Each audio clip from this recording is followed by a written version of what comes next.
বর্তমানের ভাইরাল এই জামাটি কিভাবে কাটিং করবেন, কিভাবে সেলাই করবেন, আজকের এই ভিডিওতে আপনাদেরকে সহজেই কাজটা শিখিয়ে দিব।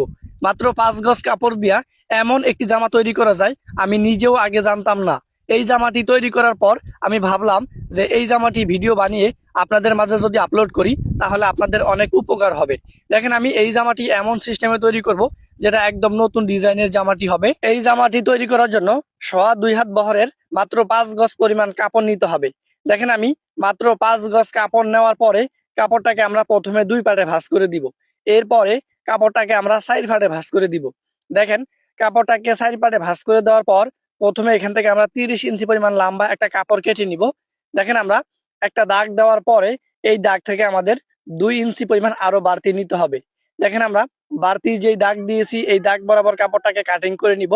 এবার এই কাপড়টার মাপে টোটালে আমাদের আরো 4টা কাপড় কাটতে হবে, তাহলে টোটালে আমাদের 4টা কাপড় এইভাবে কেটে নিতে হবে। দেখেন, প্রথমে আমরা একটা কাপড় কেটে নেওয়ার পরে এই কাপড়টার মাপে আমাদের কাপড়গুলো কাটিং করে নিতে হবে।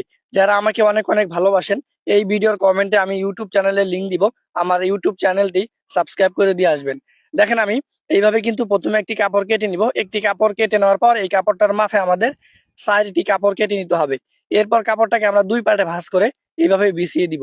তো দেখেন, আমরা একটা পার্টের উপরে একটা পার্ট এইভাবে সুন্দর করে বিছিয়ে দিব। আপনি ভিডিওটা কোন জেলা থেকে দেখছেন কমেন্টের মাধ্যমে জানিয়ে দিলে আমি জানতে পারবো যে আমার ভিডিওগুলো মানুষ কোন কোন জায়গা থেকে দেখে। আমরা এমন ভাবে বিছিয়ে দিব যাতে নিচের পার্টের সাথে উপরের পার্টটা অ্যাকুরেট হয়।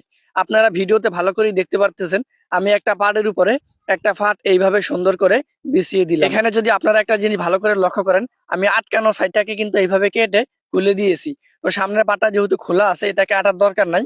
তো এখন আমি যেটা করব, একটু ভালো করে দেখেন, এখানে আমি 3 ইঞ্চি পরিমাণ একটা দাগ দিব। দেখেন, 3 ইঞ্চি পরিমাণ একটা দাগ দিয়েছি।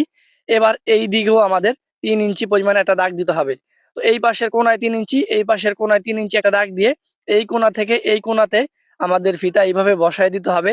এরপর ফিতাটাকে বসায় দেওয়ানোর পরে আমরা এই ফিতা বরাবর দাগ দিয়ে দিব, কারণ আমরা এইভাবে কেটে ফেলবো।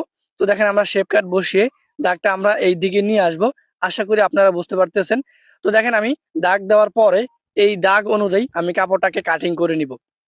যেহেতু এখানে 4 পার্ট আছে, তো একটা পার্টের থেকে 4টা পার্ট বের হবে, তাহলে 16টা পার্ট হবে। তাহলে টোটালে কয়টা পার্ট হবে? 16টা পার্ট। যেমন সহজ করে হিসাব করলেই বের হয়ে যাবে 4 ছাড়া 16। তো দেখেন, আমাদের 16টা পার্ট হবে। তো এখানে যদি আমাদের কোনো পার্টে বাড়তি কাপড় থাকে সেটাকে আমাদের কেটে দিতে হবে। দেখেন, আমরা এই পাশ থেকে একটা কাপড় নিব, এই পাশ থেকে একটা কাপড় নিব। তো দেখেন, আমরা মেশিনে চলে আসছি।